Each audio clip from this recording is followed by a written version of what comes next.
형사전문 변호사 노계성 변호사입니다. 유튜브 42편. 오늘 말씀드릴 부분은요, 항소심에서 보석 허가 청구를 하고 보석 인용 결정을 통해 석방된 5가지 사례에 대해서 말씀드리고자 합니다. 첫 번째 사건은 특경법 위반 사기 사건. 오늘 제가 말씀드릴 5가지 사건 중에 3건이 특경법 위반 사안인데요. 특경법 위반 사안은 법정형 자체가 3년 이상의 형량으로 이제 정해져 있기 때문에 필요적 보석 사건이 아닙니다. 필요적 보석 사건이 아님에도, 즉 이제 보석을 그냥 해줘야 될 상황이 아니고 보석을 해줄 수도 있고 안 해줄 수도 있는 임의적 보석 사유임에도 불구하고 구체적인 저희가 변론 내용이나 어떤 다툼의 여지가 있다고 해서 항소심에서 보석이 된 그런 사건들이 있는데요. 특경법 위반 사기, 이것도 사기의 편취 금액이 한 15억 정도 됐습니다. 1심에서는 형량이 5년 이상 선고가 됐었고요. 저희가 이 사건 같은 경우는 거의 8개월을 재판을 거의 다 꽉 채웠습니다. 근데 이제 재판부가 선고기를 잡아놓은 상태에서 선고가 될 즈음 해가지고 재판부가 보석을 해준 겁니다. 그러니까 재판부가 항소심에서 결심을 하고 판결문을 쓰는 과정 속에서 저희가 이제 변론을 했던 그런 부분을 검토를 하면서 좀 다툼의 여지가 있다라고 생각을 하면서 선고기를 연기를 하고 보석을 해준 그런 사건인 것이죠. 그러니까 피해자가 이미 15억 이상의 어떤 피해 부분을 강력하게 주장을 하고 있었고, 또 저희 의뢰인분이 계속적인 무죄 주장을 하고 있었기 때문에 지금 굉장히 주장이 첨예하게 대립되고 있는 상황이었죠. 다툼의 여지도 굉장히 많았고, 근데 이미 1심에서는 실형 5년이 선고되었기 때문에 굉장히 불리한 상태로 재판이 진행됐었고요. 항소심 재판부에서도 이미 1심에서 유죄 판결이 선고된 사안이기 때문에 이것을 똑같이 유죄 판결을 선고하지 않고 선고기일까지 연기시켜서 보석을 해준다? 이런 부분은 굉장히 조금 이례적인 그런 사안이었고, 지금도 재판을 제가 하고 있어서 결과는 좀 기다려봐야 될 것 같습니다. 두 번째 사건은요, 의료법 위반과 마약류 관리법 위반으로 1심에서 실형이 1년 6개월 이상 선고가 되었던 그런 사안이었습니다. 그러니까 저희가 이것도 무죄 주장을 했던 사안이에요. 혐의를 인정을 하고 집행유예를 구하는 것이 아니라 무죄 주장을 했습니다. 근데 재판부가 보석을 처음에는 안 해줄 것처럼 이렇게 했습니다. 왜냐면은 이제 항소심은 재판장님이 3분이 있는데요. 재판부에 따라서도 대등재판부가 있어요. 대등재판부가 뭐냐면 부장판사님이 3분이 계신 거예요.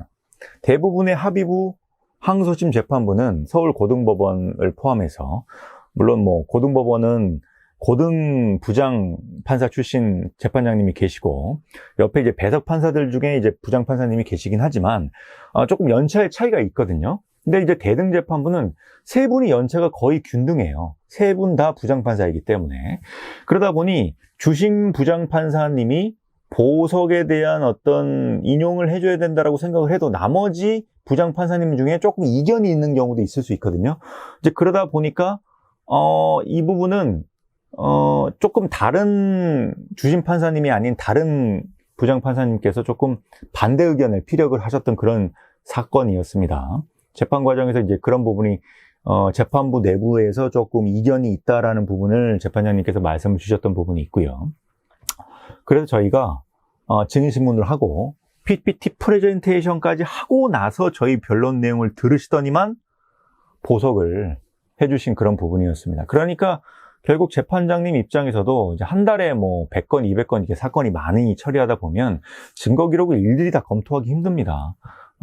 그런 과정 속에서 저희가 1심에서 조금 부각되지 않았던 그런 유리한 부분을 저희가 충분하게 설명을 했고 PPT 프레젠테이션까지 하는 바람에 이제 재판장님 입장에서는 기록을 조금 더 수월하게 보실 수가 있는 것이죠. 왜냐면은 공소사실에 대한 내용과 그에 대한 어떤 반박되는 내용을 저희가 증거 기록에서 어떤 부분이 어떻게 현실되어 있는지를 구체적으로 주장 입증을 했기 때문에 재판부께서는 저희 변론 내용을 듣고 나서는 기존의 입장이 조금 이제 바뀐 부분이 있어서 보석으로 석방이 된 그런 사안입니다. 그러니까 그냥 1심 판결과 같이 동일한 입장에서 동일한 판결이 내려진다면 구태여 보석이 될 수가 없는 거예요.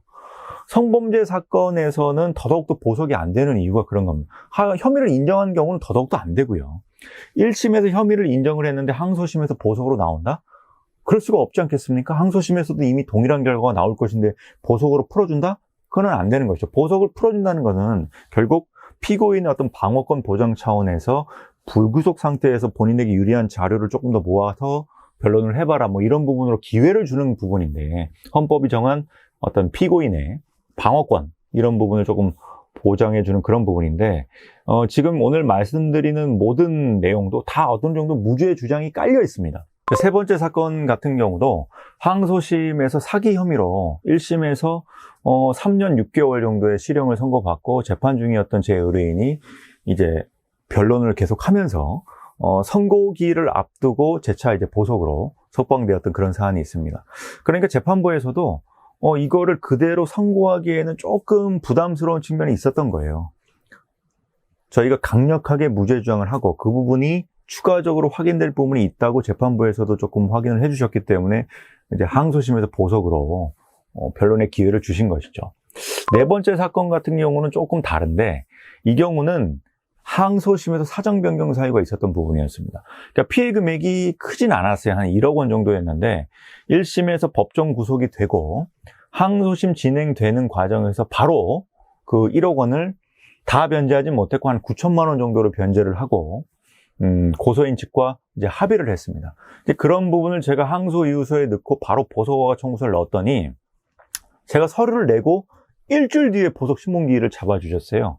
그래서 바로 보석 신문기일을 목요일 날 하고 그 다음 날인 금요일 날 이제 항소심에서 보석으로 석방된 그런 사안이 있었습니다. 근데 이 사안은 이제 항소심에서의 사정 변경 사유가 있었기 때문에 무죄 주장을 했던 이제 앞서 설명했던 사안과는 조금 다른 부분이었고요.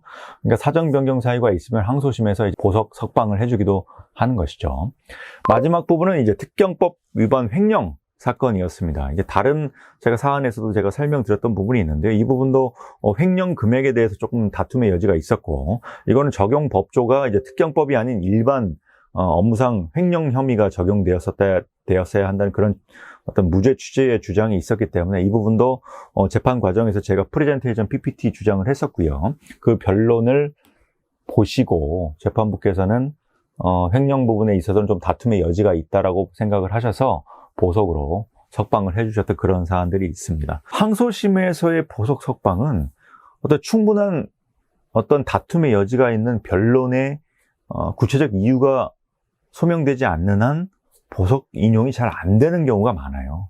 예, 그러니까 무슨 말이냐면 1심에서 이미 유죄에 대한 어떤 심증이 생긴 상태에서 굳이 2심에서 사정 변경 사유라든지 무죄 주장에 대한 어떤 좀 더 구체적인 현출이 없는 상태에서는 석방이 잘 안 되는 것이죠.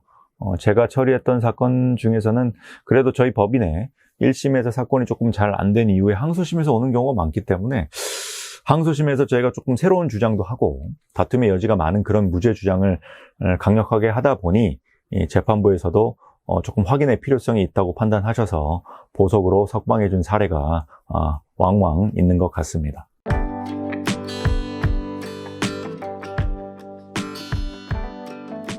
제가 오늘 항소심 보석 인용 사례에 대해서 말씀드렸는데요. 이런 사건들을 하다 보면 조금 빨리 1심 초기 경찰 조사나 어떤 검찰 조사 초기 대응부터 저희 법인에 좀 연락을 주시면 좋지 않았을까 이런 생각을 해 봅니다.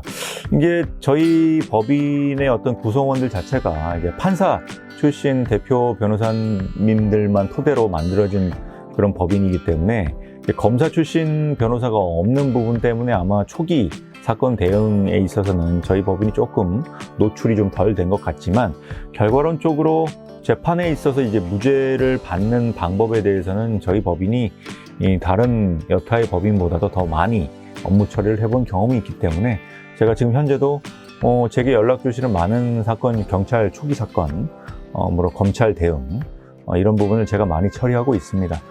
도움이 필요하신 분들은 저희 법인에 연락을 주시고 간단한 사실관계를 정리하셔서 제게 연락을 주시면 제가 알고 있는 범위 내에서 도움을 드리도록 하겠습니다. 감사합니다.